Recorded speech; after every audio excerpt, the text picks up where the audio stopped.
Malta għandha s-sitt l-akbar reġistru ta' bastimenti u opri tal-baħar fid-dinja li titajru l-bandira Maltija. Barra minn hekk pajjiż għandu l-akbar reġistru mill-pajjiżi kollha tal-Unjoni Ewropea. Dan intqal f'konferenza l-aħbarijiet indirizzata mill-Ministru għat-Trasporti Ian Borg u l-Ministru fl-Uffiċċju tal-Prim Ministru Carmelo Abela fil-Jum Dinji Marittimu. Il-Ministru Ian Borg qal kif dan is-settur huwa wieħed importanti f'pajjiżna, tant li ħtiġat tiegħu nħasset iżjed tul il-pandemija. Il-qasam marittimu huwa importanti minn diversi bnadi. L-ewwel biex iżommna maqudin mad-dinja. Il-merkanzija, il-prodotti, il-vjaġġar isir permess ħafna minnu tal-baħar. U allura l-importanza anke stajna naraw waqt il-pandemija li aħna xorta bqajna nirċievu il-prodotti, il-mediċini u ħafna affarijiet oħrajn. Il-Ministru Borg qal kif dawn l-aħħar 7 snin pajjiżna rdoppja n-numru ta' reġistrazzjonijiet ta' bastimenti li għandhom il-bandira Maltija. Min-naħa tiegħu il-Ministru Carmelo Abela qal kif it-tema tal-Jum Dinji Marittimu huwa sostenibilità.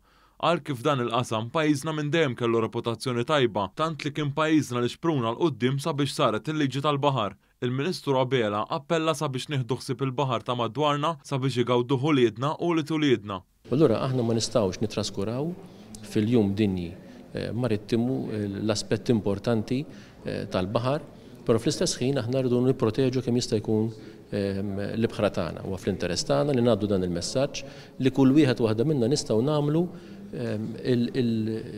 il-kontribut tagħna. Waqt din iż-żjara, iż-żewġ ministri żaru l-ħaddiema ta' Transport Malta li jaħdmu fis-settur marittimu.